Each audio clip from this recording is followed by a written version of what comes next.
Selamat pagi semuanya, perkenalkan nama saya Ingrid Prestirena, mewakili kelompok 3 untuk mata kuliah Pendidikan Sosial Budaya yang diampu oleh Bapak Umar Yais SPD MPD. Program Studi Pendidikan Bahasa Inggris Universitas Singapura Bangsa Karawang. Dalam kesempatan kali ini saya akan mempresentasikan tentang peranan hukum dalam kehidupan masyarakat. Hukum adalah himpunan peraturan yang dibuat oleh yang berwenang dengan tujuan untuk mengatur tata kehidupan masyarakat yang mempunyai ciri memerintah dan melarang, serta mempunyai sifat memaksa dengan menjatuhkan sanksi hukuman bagi mereka yang melanggarnya. Lalu di dalam masyarakat juga dijumpai berbagai institusi yang masing-masing diperlukan oleh masyarakat itu untuk memenuhi kebutuhan-kebutuhan dan memperlancar jalannya pemenuhan kebutuhan tersebut.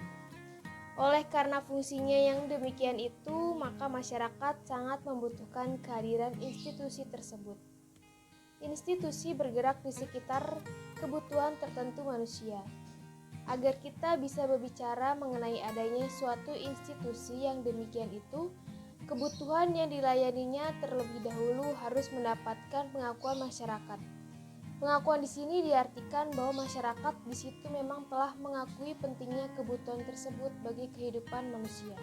Terdapat 4 ciri yang umumnya melekat pada institusi sebagai perlengkapan masyarakat. Yang pertama, stabilitas. Stabilitas di sini merupakan kehadiran institusi hukum yang menimbulkan suatu kemantapan dan keteraturan dalam usaha manusia untuk memperoleh keadilan. Lalu yang kedua, memberikan kerangka sosial terhadap kebutuhan-kebutuhan dalam masyarakat.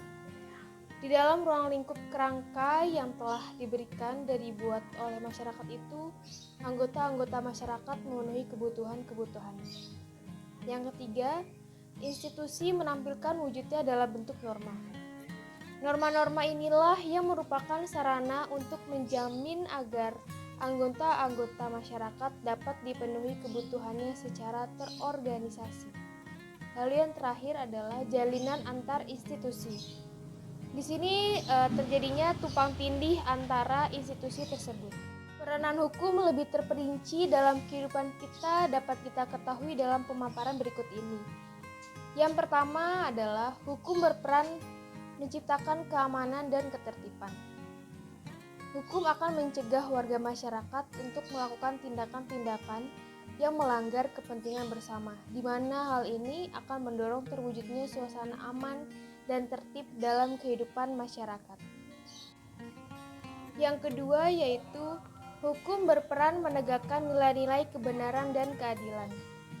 Merupakan hal yang biasa bahwa konflik dan kejahatan terjadi dalam kehidupan masyarakat. Akan tetapi selama hukum dapat ditegakkan, pihak-pihak yang terlibat konflik serta para pelaku kejahatan akan mendapatkan ganjaran masing-masing yang setimpal.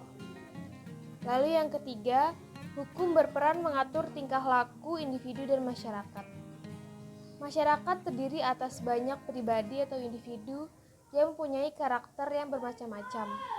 Dengan hukum, karakter individu akan terpelihara dalam kebaikan serta berusaha mengatur tingkah lakunya agar senantiasa tidak merugikan kepentingan orang lain dan kepentingan umum. Selanjutnya yang keempat, hukum berperan mendorong terwujudnya kerekatan sosial. Melalui hukum, kedekatan antar warga masyarakat akan terjalin. Berkat hukum akan tumbuh sikap saling menghormati, saling menghargai, dan saling tolong-menolong sehingga relatif akan mudah pula terwujudnya persatuan dan kerukunan antar warga masyarakat. Dan yang terakhir adalah hukum berperan membantu masyarakat untuk meraih kesejahteraan. Terwujudnya ketertiban, keamanan, ketenangan, dan kestabilan berkat hukum akan menciptakan iklim kehidupan yang kondusif. Hal ini menjadikan masyarakat dapat bebas atau leluasa mengembangkan potensinya dalam usaha meraih kesuksesan hidup. Lalu kesimpulannya yaitu hukum sebagai alat untuk mengubah masyarakat adalah hukum sebagai social control. Dan sebagai alat untuk mengubah masyarakat atau biasa disebut social engineering. Sebagai alat pengubah masyarakat adalah dianalogikan sebagai suatu proses mekanik. Agar hukum dapat melaksanakan peran dan fungsi dengan baik dan seyogyanya, maka bagi pelaksana penegak hukum dituntut kemampuan untuk melaksanakan atau menerapkan hukum dengan seni yang dimiliki masing-masing, antara lain dengan menafsirkan hukum sesuai keadaan dan posisi pihak-pihak sedemikian rupa. Demikian presentasi dari saya, kurang lebihnya mohon maaf. Terima kasih atas perhatiannya. Sampai jumpa.